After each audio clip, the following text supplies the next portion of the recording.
Yo, welcome to a new week of the Fantasy NBA today. What's up? It is Rick Kamla. It is the Hall of Famer, Steve Alexander. A triumphant return, Doc. How are you, my brother? How was your weekend, dude? It was good. It was good. Missed y'all on Friday, but got some air conditioning put in my house. So I'm back. Excellent. We're back up and running, baby. Dude, are you in a better mood because of the air conditioning? You know, it wasn't as bad not having it as I thought it was going to be. So now I'm like, did I really need to spend all this money to get this? But yes, I needed to do that. But I probably am in a little bit better mood than I was. I love it, man. Well, we're happy the Doc's in a good mood. I'm in a good mood. We're ready to talk a lot of hoops with you guys. A couple of reminders before we dive in. Got to tell you about our amazing sponsor, BetOnline.com. Are you monetizing by way of BetOnline.com? You should be. BetOnline continues to be your number one source for all your sports betting action. Baseball season's in full swing. I can see football season. Like, it's right there, okay? It's almost upon us. BetOnline has more ways to stay in on the action with the latest odds, news, and scores, even live in-game betting. From MLB to UFC, tennis, NFL futures, BetOnline remains your choice for sports wagering info. In between games, head over to the BetOnline casino with all the top Vegas-style games, including poker and a live casino. Head to the website today, betonline.com. Take advantage of their industry-leading VIP program with level-up bonuses and weekly cash boosts. That's Doc's favorite part right there. BetOnline, the game starts here. And a little memo to you guys watching us live on Twitter, thank you. Not every offseason episode is going to be available here on Twitter or X. Make sure you subscribe to the Fantasy NBA Today podcast feed to catch every episode and stay in the loop. Now, we are starting a new segment today. End of the show, we are going to get interactive with you guys. We want you to get interactive with us. Ask us questions. Could be a player battle. Could be, yo, man, I just made a dynasty trade. Andre, our terrific producer and boss, and he's a man with a million titles, okay? He just rested Wemby off a guy in the Cam Dynasty. He just got Wemby. He just traded for motherfucking Wemby, okay? So there's stuff going on. Let us know your questions, okay? End of the show, we will get to as many of them as we can at Ethos Fantasy NBA, all right? And then you can go in the comments on Twitter and put questions out there. Live chat on YouTube, you can put the questions there, or you can DM Andre on Discord, all right? And congratulate Andre on the trade of the year getting Wemby. It does not mean that Andre's going to win the Cam Dynasty, okay? He's still got to come for my money, and I'm looking for 3 in a row, all right? So I do have to talk that smack, but shout out to Andre. He's managed this team for like 3 days, and he's completely metamorphosized the team. It's been very, very impressive. I knew he was going to do that, but I didn't know he was going to get Wemby, okay? So, Doc, just quickly before we get into some breaking news, Andre took over your team. He just traded for Wemby, boss? What? And he traded LaMelo Ball, who you said, oh, my God, I got to trade this guy. He traded LaMelo Ball in 4 first-round picks, 2 and 25, 2 and 26 for Wemby. And I'm like, that's all it took, bro? Yeah, had I known that, I might still have that team today. But yeah, and Rick, you were mentioning football, like you can see football. I think there's only 8. I think there's only 8 more Sundays with no football, and then it's on. That's 8's not very many. What I know is it's July 14th. Training camp starts in like a week. Like NFL training camp, you want to talk about a sweat fest? Bro, your office, I used to go cover Houston Texans practices when I had that radio job down in Houston for a minute. Bro, it is the hottest I've ever been. And I'm a beach guy, and I love hot weather, right? And I go to Vegas, and I like 105 degrees. Sign me up, baby. Bro, we melted out there, standing on the field, Texas sun beating down on you. It was like, even me, like, I was like, this is a lot. Like, it just, it tuckers you out, dude. Anyway, let's move on here. Doc, Isaiah Jackson is a Pacer. He's back, restricted free agent, coming off the Achilles injury. The Pacers signed him 3 years and $21 million. My question for you is, Jay Huff or Isaiah Jackson going? We know that Wiseman and Tony Bradley are not going to start. It's Jay Huff or it's Isaiah Jackson. Which of these two guys are going to start? Which of these two guys are you messing with either of them? Do you like one more than the other? Talk to me. I love Jay Huff. I want Jay Huff to start. But I don't know if that's going to happen. I feel like Carlisle is not a huge Isaiah Jackson guy. And Miles Turner is gone. So I like Jay Huff coming in there. They need, there's nothing wrong with having Isaiah Jackson around as well as Wiseman and whoever the other guy was you mentioned. But, man, I really hope we get a Jay Huff breakout this year. I don't know.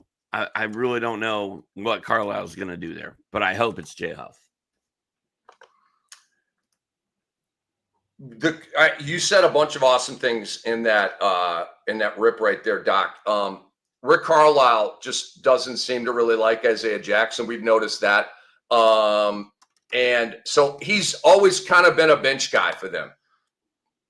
I think there's maybe a little bit of like Isaiah Jackson's back for another year with the Pacers. No one's excited about that, right? That's not new. And he's coming off of an Achilles injury. So where's his athleticism at? Where's his leave the floor at? He's a shot blocker. That's the only reason that we're tantalized by Isaiah Jackson. It's the only reason. He's not a plus rebounder. He doesn't bang threes. He blocks shots, okay? And picks up fouls. And I think that's one of the reasons why Carlisle's not a huge fan. So I agree with everything you said, and we can move on. I think he'll be the backup. Jay Huff's going to play 24 to 26 minutes. I can see Jackson playing 20 minutes. And I think Wiseman and Tony Bradley are, in case of emergency, break glass dudes on that team. Doc, Cole Anthony is a Milwaukee Buck. Bought out with the Memphis Grizzlies, and he's now on the Bucks. And I saw on Twitter some Bucks account. They had that. I mean, I'm a depth chart guy, right? I'm actually a depth chart snob because I see a lot of these depth charts and people try to aggregate. And this is the new look of this team. I'm like, you're so wrong with how you have this stacked. You don't even have guys at the right position, for the love of God. Okay. So the Bucks now have 3 point guards, Doc. 3. Any of the 3 could start. Cole Anthony, Ryan Rollins, Kevin Porter Jr. Make sense of it, bruh. Yeah, I don't. That's another one, man. I want Kevin Porter Jr. to be the guy here. I think he's got the most raw, natural talent of those guys. And Cole Anthony had his chance. Rollins got a lot of starts last year, but KPJ has that a little bit of an it factor where he blow up. Like he can put up a 50-point game if everything went right. And these other guys, I don't think can do that. I like Cole Anthony. And while I like KPJ the best out of that group, the whole thing scares me now. Like I don't like teams that have 3 potential starting point guards because generally speaking, they end up all playing each other's minutes throughout the game. So it's not ideal. I hope Kevin Porter Jr. Comes out of that on top, but who knows? This Bucks account had Cole Anthony starting for the Milwaukee Bucks. All right. And I look, it's a credible account. To me, the depth chart, but I want to check with you and I want to bring Andre in on this and all of you guys out there too. Is there any chance that Cole Anthony starts at point guard for the Milwaukee Bucks? I mean, I agree with everything you said. KPJ does have a 50-point game on his resume, okay? The guy's a PRA machine, big-time stat guy, super talented player, obviously. All of that is so true. By far the best talent of these 3 players. But Doc Rivers, we know. You're not crazy about this dude. Probably you know what it is, dude? He probably freelances a little bit too much for Doc because Doc was a point guard, an old school point guard where you're the extension of the coach, right? And so I think Kevin may deviate a little, but we know that, right? He's just a talented player that he's not Rondo out there. Do you know what I'm saying? So Andre's saying, I think so. That's the Bucks' hope that Cole can start for them. At the very least, I think it will be open until training camp. And if I had to guess, Cole Anthony will be will be that guy, at least the most trustworthy one. See what I mean? See what I mean? I respect that opinion, Doc. I don't agree with it. Like Cole Anthony, it's Doc Rivers, though, man, and he hardly ever does anything that you and I agree with. That's so true, dude. But Milwaukee probably feels like they got a coup right now, right? Ooh, we got Cole Anthony, yeah. Like they probably feel that way, right? I'm not like, look, I like the move. It's more depth. You got to fill in for Dame. Like I like the move, but I'm not like, wow, the Bucks got Cole Anthony, right? Are you like that? Not at all. No, I mean we saw what Cole Anthony was capable of last year, and it was highly frustrating. It was. I mean, I don't even know when why Suggs was out, Doc. Even when Suggs was out. Right, that's what I'm saying. With Suggs gone, but is there a chance that he starts for Milwaukee? Absolutely. I could see Doc Rivers being like, "Hey, I traded for this guy because I want him to be my starting point guard," and just like we don't think Carlisle loves Isaiah Jackson, we know that Doc does not love Kevin Porter Jr. And I would assume that Cole Anthony is regarded as a better point guard than Ryan Rollins. So chances are it's going to be Cole Anthony starting. But if it was my team and I was in charge of it, I think I would be going KPJ. You're on the clock right now. Draft one of these 3-point guards.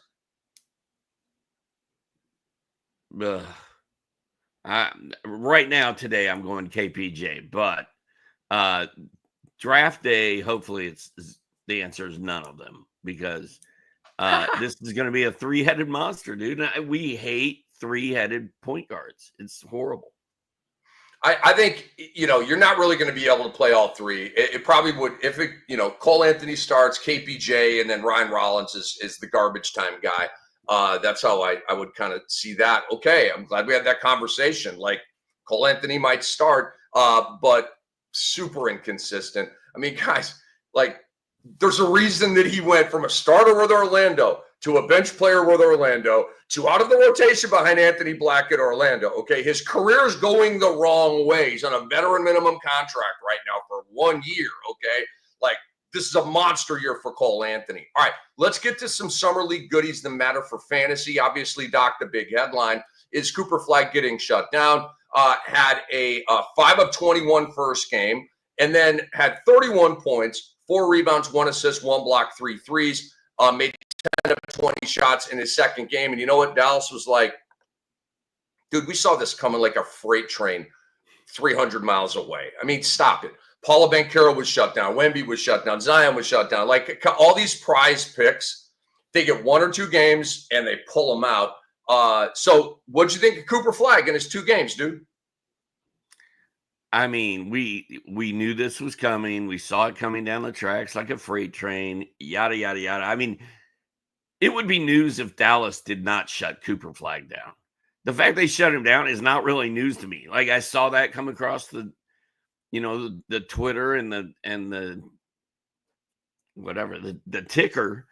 And I was like, oh yeah, makes sense. Why would you want to risk playing Cooper Flag in these meaningless summer league games? And why would you want to advertise to the rest of the league, what you've got? Just wait till they count. You're muted, bro. The teams, the league, the network, they have an understanding right now, Doc. We're not playing Cooper Flag past the first weekend. It's the first weekend, right? He'll play 2 games. You got Thursday through Sunday, work it out. So set up a Dylan Harper matchup, which they did. Set up a Bronny James matchup, which they did. Gather some eyes, right? And then we're going home with Cooper Flag in one piece. I don't love it. It's bad for the league, but it is what it is. It's just the flow of the thing. I mean, I've got Cooper Flag averaging 20 PPG, Doc. 20. Okay. A lot of rookies have done it. They're the top end rookies, but he is a top end rookie. And I believe he's going to be the second leading scorer for Dallas this year behind Davis. And we saw, 31 just is an example of the explosiveness of this guy. Dylan Harper, Doc. Saturday in that game against the Mavs, 16 points, 6 rebounds, 2 assists, 2 steals, 1 block. And he was out with a groin injury a little bit. They might have just been holding him out for these, get him out of the fight purposes. But I thought that was interesting. Let's see here. Here's a guy I want to talk about, Doc, and I want to launch into a little Utah conversation. The more I watch Walter Clayton Jr., the more I watch video of him, the more I read about him. I freaking love this guy. I think Walter Clayton Jr. has a chance to be one of the top 5 players in this class. I'll say it like that. Dude, he's scoring 20 points in every one of these games. He had 21 with 6 and 3, a block, 4 threes against the Hornets on Friday. At least 20 points and 4 threes for the second straight game. So he's balling. And Doc, we got to learn about these rookies, right? So I've been learning a lot about Walter Clayton Jr. I don't know how much you know about him or how much you like him, but I saw a thing on Twitter where they were showing him like workout and they were showing movements and like darting stuff, and I was like, I'm sorry, but I see some Steph Curry in there, man. The quick release, the way dude, I'm into it. So I think I've got my Utah starting 5 figured out, Doc. And watching Walter Clayton, and just it's all kind of crystallizing for me now. There's a Filipowski thing going on here. He's killing it in the summer league too. Does he start? I don't think so. I just don't. I think your starting 5 is Kessler, Markkanen, Ace Bailey, who's 6'10" at the 3, Walter Clayton Jr., who was a 1 at Florida, but he was a 2 before that. Last year at Florida, he was a 1 and played really well. So he's a 1/2. I got him at the 2. And I do think Collier, who started all last year, will stay in that starting 5 for the ball distribution. So are you with that? And what do you know about Walter Clayton? I don't know a lot about him. I know he's playing well in summer league. I know if he passes your eye test, he passes my eye test. So I'm just going to ride your back on that one. And I tell you, there's a lot of opportunity in Utah, man. We've had so many bad things going on there for so long that maybe Ainge has finally figured it out, and they finally have the pieces here. And I also like their depth, because I think having Isaiah Collier and Keontae George and Walter Clayton Jr., like those 3 really talented guards, and that should be fun. I think the biggest question in Utah, because I agree, I think Clayton is starting. Is it Ace Bailey? Is it Taylor Hendricks? Or is it Kyle Filipowski starting at the 4? Yeah, and to me, Filipowski could start at the 4. Markkanen would be your 3, but then either Bailey, Clayton, or Collier are coming off the bench. Maybe at that point, Clayton's coming off your bench. Look, we're just theorizing about this lineup. This is how I would rock, and I do think it makes a lot of sense. And it is married to how Utah operates. And I think we in our predictions, I mean, at least I do.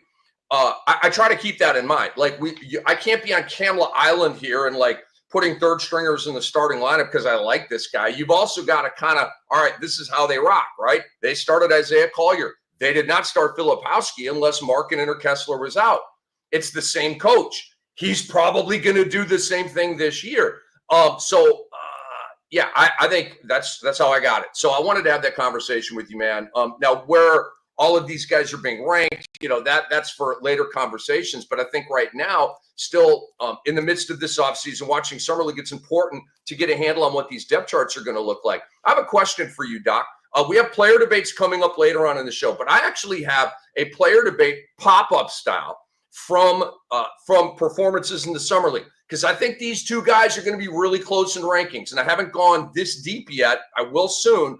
Alex Sarr and Khalil Ware, Doc. Alex Sarr against the Nets had 16 points, 12 rebounds, and 8 blocks, okay? Khalil Ware, 21 points, 9 rebounds, 1 steal, 3 blocks, 2 threes in a loss to the Cavaliers on Sunday. Who would you rather have this year, Ware or Sarr? That's a great question, because I really like both of them. I'm going to go with Sarr. I think he's more of a sure thing, a little bit safer. Whereas Ware is more of a the ceiling is up there for Ware. But I just feel more comfortable with where Sarr was drafted and where he's playing and what his role is going to be. I think we can count on Sarr a little more faithfully than we can Khalil Ware. But if Sarr is not available and I need a center, I have no problem taking that Khalil Ware. Love the breakdown. I completely agree. What I will add to that is Washington has CJ McCollum, but for how long? Right? Are they really going the whole year with McCollum and who are the old guys? And Smart and Middleton? Really? Or really? You already traded Olynyk. Okay, that was kind of maybe an indication that again they're just these guys are on a layover basically at the airport until they get moved to their next team. But Sarr has a chance to be the best player on the Wizards. You know, Koulibaly, Middleton, McCollum, Bub Carrington, Rashawn Holmes, Keyshawn George, Corey Kispert, Cam Whitmore, Marcus Smart. Dude, there is a direct path to Alex Sarr being the number one option on this team and being the hub and being the whole thing. Khalil Ware, Doc, he has to get in behind Tyler Hero, Bam Adebayo, Andrew Wiggins, and Norman Powell. He's the fifth option. So, and you checked me on this a week or so ago. I was talking about Ware, maybe 15 points. You go, I think it's probably going to be more around 10. Ding, you're right. I don't see him how can you get up to 15 points when you got four other guys that are going to be 15 plus points? It doesn't work that way. So Ware's probably going to be a 10, 11. Sarr could get up to 20 points a game. Do you agree with that? Oh, yeah. I think Sarr and Cooper Flagg could score 25 a game because, like you just said with Alex Sarr, I don't think it's an if. I think he is the best player on that team. I think he is going to be the number one option. And I think he's going to have a monster year. Like, I know you love Alex Sarr. And a lot of people are going to love Alex Sarr after this coming year. We almost got to stop hyping him up, dude. We are hyping this dude up. His ADP, every single show we do, his ADP goes up another 5. It rises by another 5 spots. I mean, you just broke it down. You literally named 3 or 4 guys that Ware has to compete with. And in Washington, man, I mean, Chris Middleton, really? Like, you're going to let that guy slow down the development of one of the best young, talented big men in the league? No, you're not. Yeah, you're right. We need to slow down the hype train. We got to slow the hype train down just a little bit. It's going to be hard, though, because we have shows to do and we're passionate guys. A couple other things from the Summer League that, and again, we're not just randomly talking about, this is fantasy applicable stuff. Doc, so the Minnesota Timberwolves bring back Randall. They bring back Naz Reid on team-friendly deals. And my Wolves are right back in the championship fast lane, and I'm stoked about it.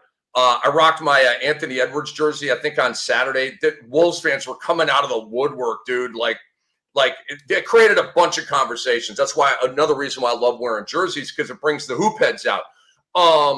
And I'm in Florida, and it's free and easy. You know what I'm saying? But, dude, Terrence Shannon Jr., he's too good for the Summer League, Doc. He, like that cliche, he's too good for the Summer League.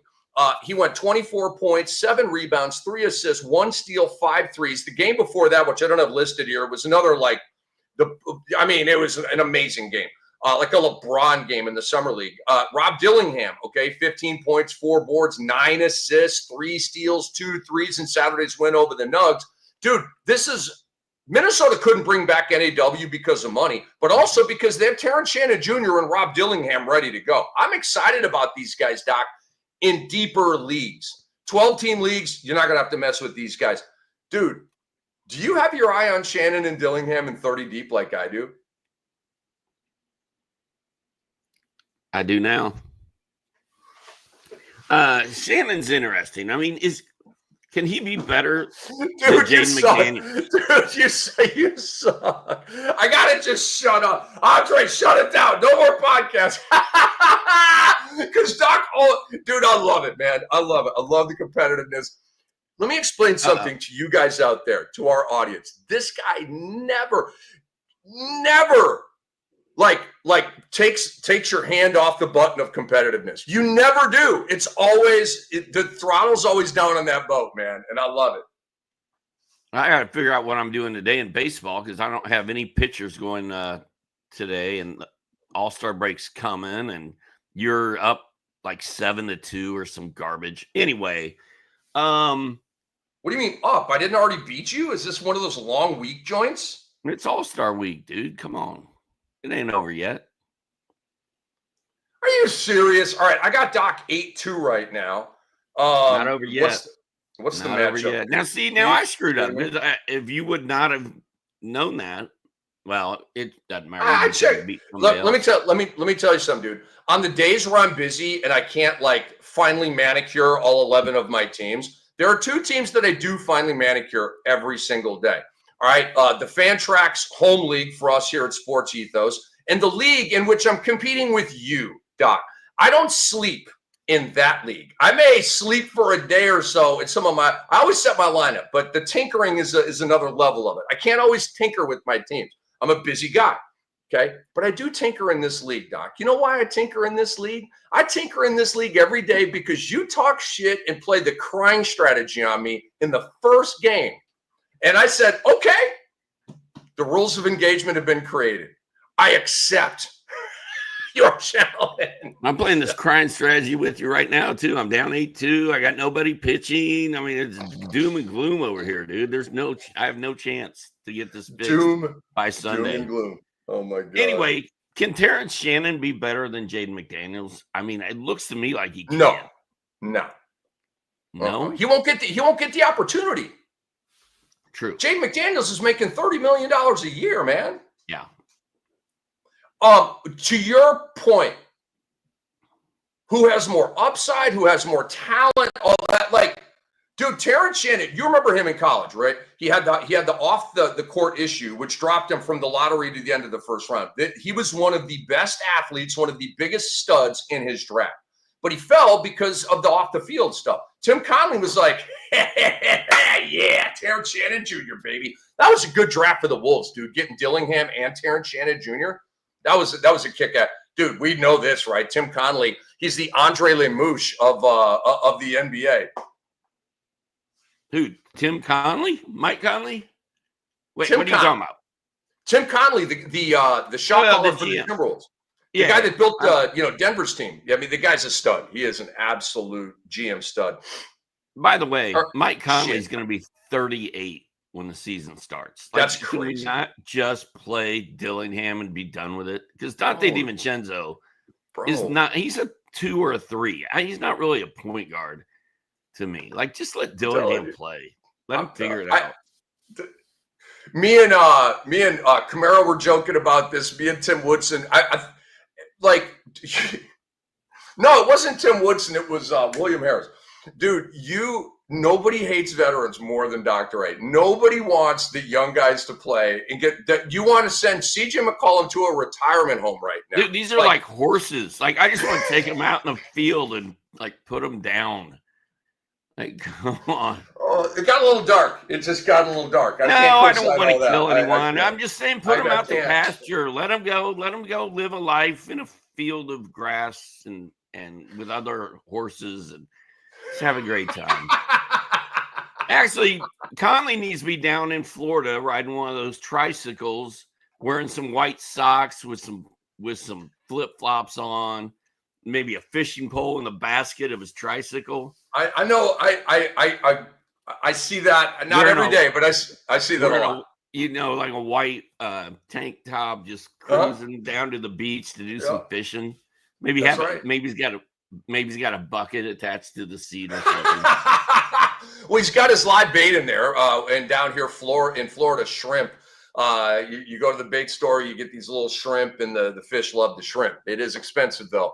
I'm not a fisher. I just don't like old basketball players. I just don't like them. I'm 38 years old. Thank you for your service. It's time to let the kid play. That's all I'm saying.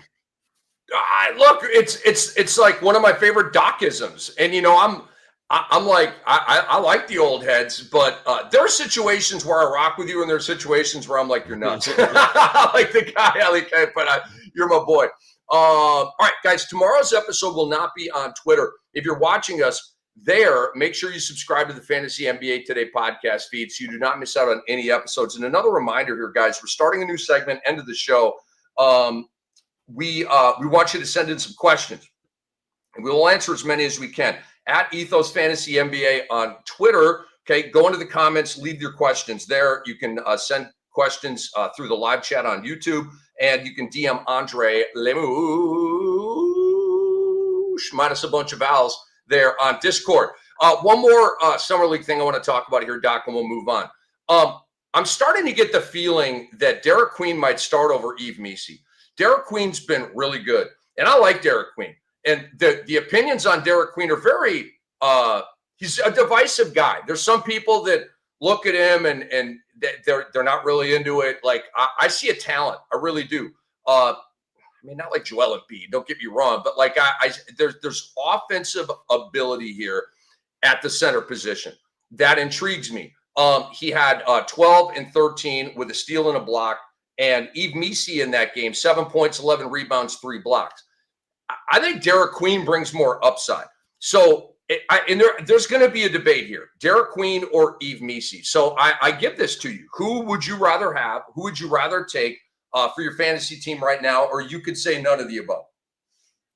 I mean, I really don't love either of them this year. I think Derrick Queen has – it's so funny, Derrick Queen. Derrick Queen has more upside. Eve Mei is a backup center in my mind, in my opinion. He happens to be a starting center because of the situation he was placed into on a team that didn't have any other centers, but now there's an option. So I think I think Eve Mei is taking a hit this year, whether he starts or not, because Derrick Queen is going to get minutes. He deserves minutes. He was the 13th pick in the draft, so it's not like he's not chopped liver. He's good. He may be better than Eve Mei right now. So I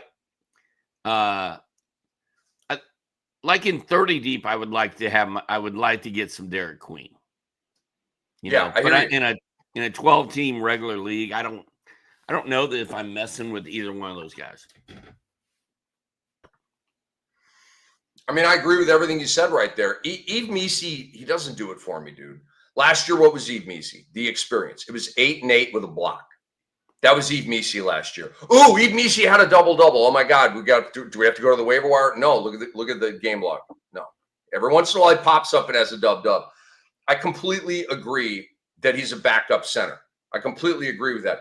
Tyus Jones is a backup point guard, Doc. No matter how we try to put lipstick on it and dress it up and put him in a tuxedo, and he's a backup point guard and a really, really good one, okay? TJ McConnell would probably be exposed, Doc. If he played 30, if he played 35, exactly. They're elite backups. They're really good players. They help their teams win, but not everybody's cut out for 34 minutes a game, okay, with all the defensive attention. That's where it separates from good and great. And so, like I said with Mei, Doc, I kind of see a backup there. I kind of think Derrick Queen is going to start for that team. It's a new regime, right? You've got Joe Dumars taking over. He just made very, very controversial moves to get Fears and to get Queen. Dang it, they're probably going to play those guys, right? Like they have to. If you're Joe Dumars, they have to. Doc, let's move on to some player debates. We've already done several of these. We did Jokic Wemby, SGA Luka, SGA Wemby, Cade LeBron, LeBron KD, Maxey Harden. And today, drum roll, please. I give you LaMelo Ball and Dyson Daniels. Ooh, I'm hitting home with this one. You used to have LaMelo Ball in the Cam Dynasty. You gave up your team. Andre took over your team. He just flipped LaMelo Ball and 4 first-round picks into Wemby. All right, so you got that going on. And Dyson Daniels is your guy. Yeah, the Dyson Daniels jersey is right there. I don't have a LaMelo Ball jersey. Never will. You have a Damian Baugh jersey, though. I will rock a Damian Baugh jersey. That is a no-brainer. when I first look at this matchup, LaMelo or Dyson, it's Dyson Daniels, and I don't even have to think about it. Like, it's not even a question in my mind. But then when you really look at it, and LaMelo Ball, when he plays, is as good as any point guard in the league. Like, straight up, if he played a whole season, he might be the number one point guard in the league. I mean, SGA probably has something to say about that, but Ball is really, really good. I can't draft a guy that only plays 25 games a year. I haven't looked up how many games he averages per year, but it's not very many. And therefore, I will take the Steals King, Dyson Daniels. I can't wait to see where Dyson and LaMelo get drafted this year, especially in leagues where, like, you and I are in, Rick, and like I take Dyson in the third round and you laugh, and it's going to be awesome. We have the same answer here, Doc, in this player debate. There is no debate. We agree. It's Dyson Daniels. I'm sorry, like, the over-under on games played for LaMelo Ball is 40. Like, not in Vegas. It may be in Vegas, but here, it's half the season. I'll take the under. I'm sorry. I don't feel. I'll take the over. Why? Why the hell would you take the over? You have no reason to take the over. LaMelo Ball's given us zero reason to think optimistically about this. So I'm not. Doc, there's a phrase. I saw a big-time businessman on, the Morgan and Morgan guy. I saw him on Instagram on some random thing that popped up, and he was giving business advice. And he said, if it's too good to be true, it's always too good to be true. Obviously, we've heard this, right? This is from a billionaire, but we've heard this. Our parents told us this. LaMelo Ball literally is the NBA personification of that. If it's too good to be true, it's too good to be true. His talent, the eye test, the stat test, it's all too good to be true because the guy never plays and he doesn't love the game, which really bothers me. It just bothers me. And he's not the only one. A lot of these young fellas, they hoops is their job. Okay. And then they punch their ticket and they go play video games. They go to the club. They go do whatever. Okay. God bless them. I'm not mad at them. I like the Kobe's who never punch the clock. The clock's always on. Okay. I'm up at 4 a.m. watching film. That's what I'm talking about. If you want to be great, that's what you do. LaMelo Ball does not want to be great. He could be a Hall of Famer, but he doesn't want it. Bothers the hell out of me. I will pass on the upside, Doc, for the known commodity in Dyson Daniels. And I do believe that Dyson Daniels has a little bit of offensive upside down. Not a lot. It's not getting to 18 a game, but 15 or 16 a game. Like, I don't know. Because last year, Doc, was Dyson Daniels' first year as a bad boy in this league, right? So maybe this year he adds some stuff a little bit, Maybe, but my thing about this, well, I'm worried about Jalen Johnson coming back and kind of raining on the Dyson parade. But Dyson played very well when Jalen was playing last year. But you look at Charlotte's roster or depth chart, it's just bad. It's just another horrible year coming for Charlotte. Like, they're going to be one of the worst teams in the league. Correct. They're going to be shutting everybody down because there's no reason to keep running them out there. Like, they didn't last year. I don't understand how this Michael Jordan infused team or whatever, like he was there for a long time. I don't understand how they've never really been competitive. And I mean, it just doesn't look very competitive to me this year either, which I think that's more bad news for LaMelo Ball, because if the Hornets don't care and the Hornets fans don't care, why is he going to care? And if we don't care, then you don't care. Michael Jordan, Doc, he was a meddling owner, right? He would get involved with draft. Dude, they took Michael Kidd-Gilchrist like number 2. Do you remember Michael Kidd-Gilchrist's shot? Yeah. Do you remember? It was like Charles Barkley swinging a golf club, dude. It was like, literally the worst shooting motion I've ever seen in my life. You can bring up Sean Marion and Josh Childress, Lonzo Ball when he first got to the league. Remember, Lonzo Ball had the thing where he brought from the right hip and then he twirled it around, that's clockwise, right hip, clockwise shot, and it was like, bro, you have to change that. I know you got to the league with that jacked up shot, but that shit ain't gonna work in the league, bro. And guess what? He changed it. So anyway, but the most jacked up shot in the league, Michael Jordan was the guy. And there were many, many other horrible draft picks that Mike had a lot to do with. And I love Mike. He's the GOAT, but he's not the GOAT of ownership or GMing. Okay, he's not. I mean, he parlayed all that. He's a billionaire and stuff. I'm not mad at him. But as a shot caller and an executive, no, it wasn't the great fit for him. Ahmed Thompson or Dyson Daniels? Doc, another player debate for you. Oh, I'm going Ahmed Thompson, and there is so much upside with Ahmed Thompson, and Ahmed Thompson, if he does not blow up this year, I will be shocked. I mean, he basically kind of blew up. He kind of blew up last year, and he's only going to get better. And I think that Houston is serious about winning right now because they have Kevin Durant. Does Kevin Durant knock Ahmed down a little bit, a peg or two? Maybe.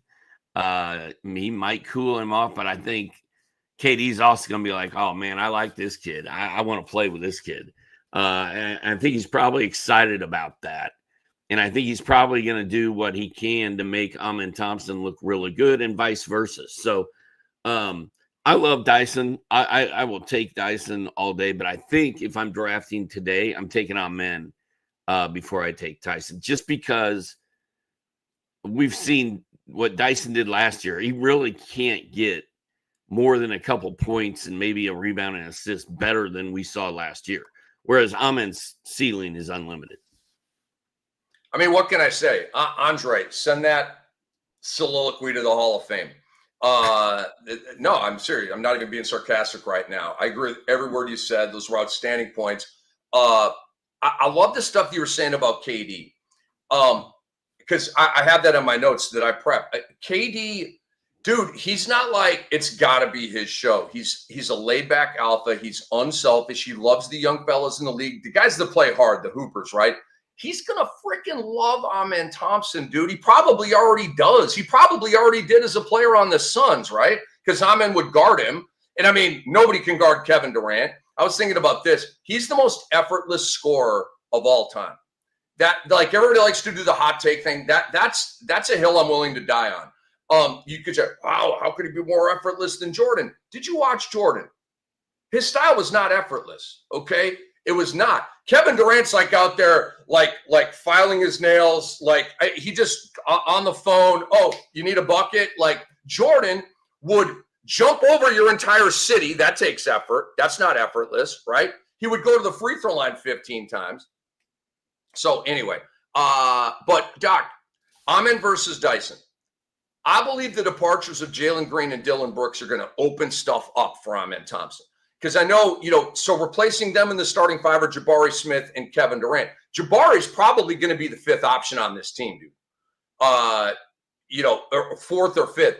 And I think Ahmed's going to be higher in the pecking order than Jabari. He's going to have the ball in his hands more. But let's compare stat line here, okay? And I'm looking at Ahmed Thompson's line, Doc, in starts, not the full year. Because what really matters here is starts, because he's going to start now. In 42 starts last year, Ahmed Thompson went 16, 9, and 5. Way better than Dyson Daniels, who was 14, 6, and 4. Dyson Daniels was basically one block, 3 steals, 1 3.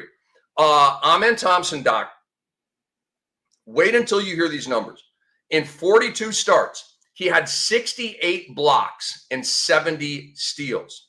So what is that? 138. Let's call it 140, divided by 40. That's 3.5 defensive stats a game. 3.5. That's beyond elite. That's Anthony Davis-esque, okay? And you're getting 16, 9, and 5, which I believe will be around his PRA. Again, that was his PRA in starts last year. Do you think 16, 9, and 5 is realistic and attainable for this guy? Yeah. I mean, it is. And everybody, And just like, when Andre got a hold of my Cam Dynasty team, he's like, I don't really care who else is on this team because I see that you have Ahmed Thompson, and I'm good. Like, that's how good Ahmed Thompson is. And that's how good he's going to be. Like, he's going to be one of the most exciting players to watch and see where he gets drafted this year, because the hype, like you and I are sitting here gushing over him. We're like, oh, Kevin Durant loves him. His coach loves him. Everybody loves this guy. Like, how high is he going to get drafted, man? I can see him going in the second round, like late second round. It would not surprise me if he gets there. No way. Guys are cray, man. You guys are crazy. Amen. Late second, no. Third round. That's when he starts to get on my radar. I'm in right now. My top 50 is a mess, Doc, with all the offseason movement. But let me just, where do I have Amen on here? He's top 50 for sure. Where do I have Amen? I'm looking at this right now. I probably got Amen a little bit too low, actually. I've got him low. I've got him like 45. Yeah, that's about where I got him to. I got to scooch him up a little bit because, like I said, this is just outdated. This is outdated. I will have him safely ranked in the top 36. I can tell you that he wouldn't get out of the third round if I were a part of that draft. Quick reminder, guys. So I'll do this at the end of the show, just a few minutes from now. Okay, so we did. Let's do one more player debate here, Doc. Ooh, this is a good one. I like this one, and I got to give you a quick story here. So Aaron Brewski pulled off a killer trade in the Cam Dynasty. Shout out to Brew. Slaughtered the trade. Just slaughtered it. He got Reed Shepard, Osar Thompson, like all these young cats that I love. Love the trade. Andre obviously getting Wemby for LaMelo Ball and 4 first-round picks. Just a coup. I picked up a little Desmond Bane, bro, because I was inspired. You know me, dude. I'm not letting these guys come into the Cam Dynasty like there's a new sheriff in town. There ain't a new sheriff in town, bro. They're still the same sheriff that's been. All right? So just needed to remind these guys. I traded Bradley Beal and Adem Bona to Tim Woodson, who has Joel Embiid, and a second-round pick, and I got Desmond Bane. That's a good trade. I mean, I would do whatever I could to get Bradley Beal off of my roster. So I like successful. And you know what? I was big on Bane a few years ago. And my last year at NBC, I took Desmond Bane in like the third round of our expert draft that was on video. And one of the dudes on the show with us was making fun of me for picking Desmond Bane. And I, after the first 25 games, I'm like, you still talking trash, bro? And of course, Bane got hurt later that year, and it all went out the window anyway. But I like Desmond Bane. Desmond Bane's a good player. But if we're looking, are we talking Derrick White versus Desmond Bane? Is that what we're doing here? That's what we're doing here. I'm going to go Derrick White. Interesting. I got to follow up. When that guy was talking trash to you, was it like kind of edgy or was it funny? It was joking, haha, but it was like. Was it borderline disrespectful? No, he just came out and said, I don't think Desmond Bane is that good of a player and he should not have been drafted that high. Like, that's what he said. Okay, so he sunk your battleship, but he didn't belittle and disrespect you. No, I mean, it wasn't anything that made me like have a vendetta. I don't even remember the dude's name. Not so much it didn't bother me, but all right.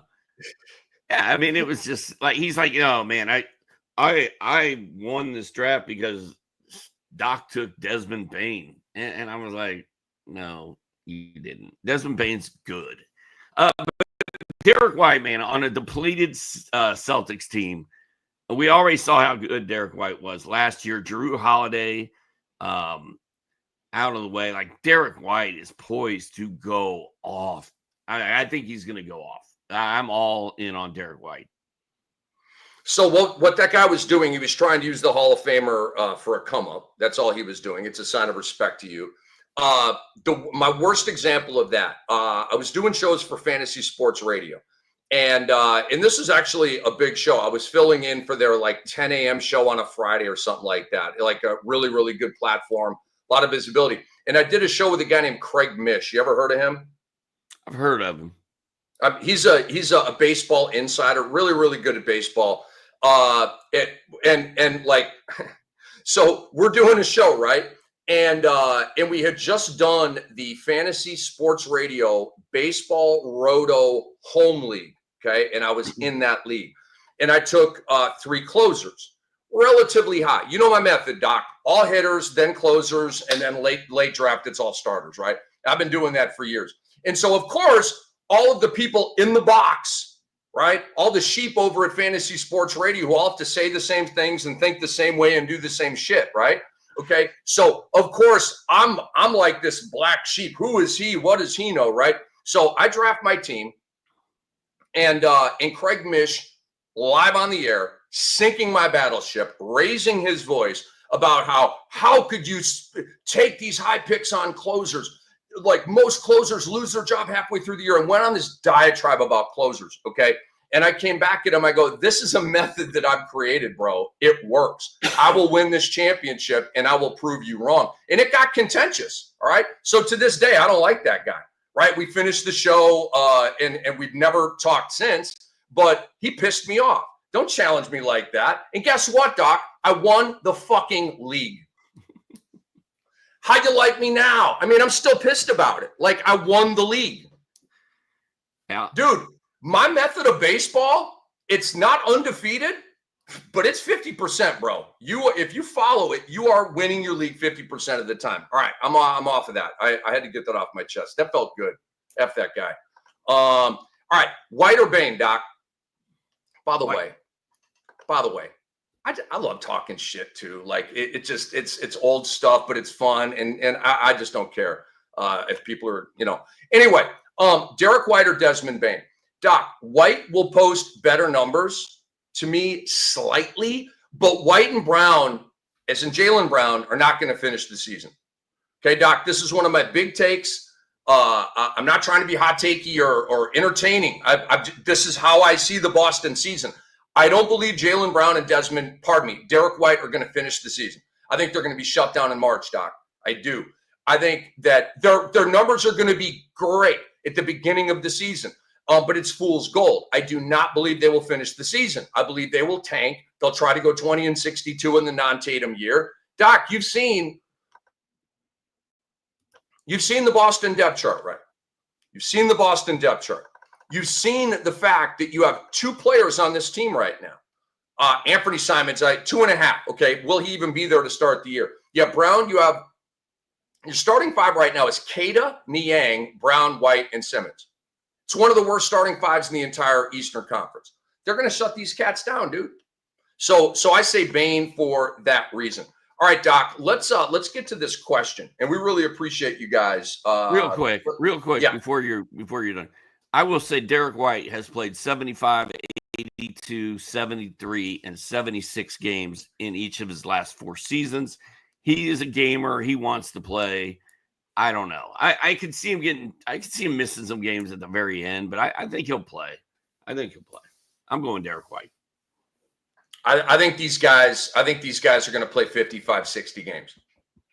I think D. White and Jay Brown are going to play 50, 55 games, something like that. But, so again, you don't have to agree. That's how I view it. I am fake. Remember, I was high on Jaylen Brown, right? Oh, I love some Jaylen Brown. I'm completely out on Jaylen Brown. Completely out. Y'all take him, deal with the headache when they shut him down and we get the news. Jaylen Brown's been shut down with a scapioid fucking injury or some shit, right, in March. And you're like, told you. All right. What's the question, dude? What do we got? What's the question? And I want to say, during the offseason, we've got this new segment. All right. It'll be in most of our episodes. Send us your questions. You can drop them in the comments on the show promotion on Twitter at Ethos Fantasy NBA. That's Twitter and Blue Sky. On the Sports Ethos Discord, you can DM Andre Lemouche. That's Lemos. And in the comments of our YouTube videos, in the live chats of those shows, and we will pick up some of your questions. Our question today, Doc, is who won this trade on a Dynasty 9-cat league? Halliburton versus Giddey, plus Dyson. So it's Halliburton for Giddey and Daniels, right? Yeah. Team trading away Halliburton are defending champions. The team getting him are in rebuild.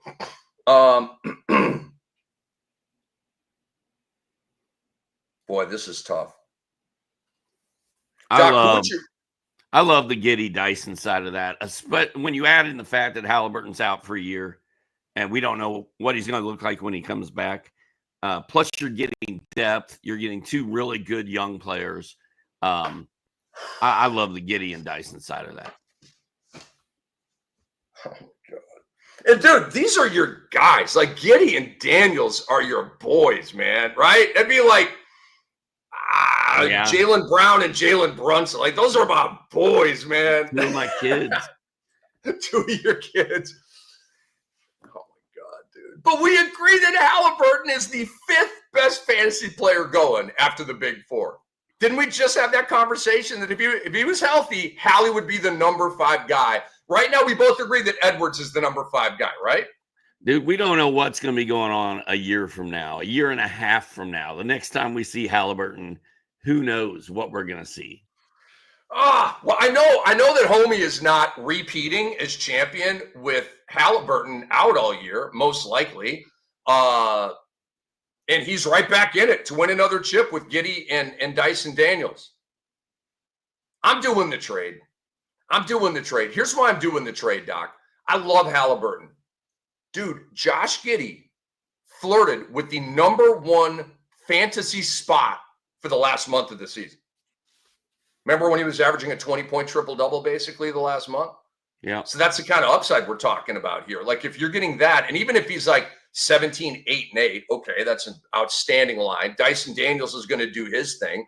Yeah, I like it. I would take Giddey and Dyson for Halliburton. I would. And the team that's getting Halliburton's in a rebuild. It makes sense for that side. The team that just won the chip wants to stay aggressive. I dig it. That's a trade that makes sense right there. Agreed. All right, folks. Let me see if I got a couple more reminders for you. In our next episode, we will continue with some of these head-to-head player battles. And we will probably, we'll definitely get into some grouping, like pick 4 guys, rank the 4 guys kind of randomly, but it'll be very, very good. Food for thought for you fantasy freaks out there. So I just want to let you guys know the best way to keep track of all the news coming out of the NBA, NFL, and Major League Baseball is through the Sports Ethos app. Go to your app store and download it now. It's completely free. Plus, for all your fantasy basketball needs and for all the freaks like us, it has tools that will help you dominate your leagues, okay? Doc dominates, Andre dominates, Brew dominates, I dominate, we all dominate. Why? Because we're the best in the biz, okay? So tap into that, plug into us, and we'll help you be really kick-ass out there in fantasy land. Go to sportsethos.com and subscribe to our work. And we really appreciate y'all watching the Fantasy NBA today. We'll be back on Tuesday with another episode. For Andre Lemouche, BITB, for Hall of Famer Steve Alexander, I'm Rick Kamla, and big thanks to Bet Online for sponsoring this joint right here. We'll see you soon.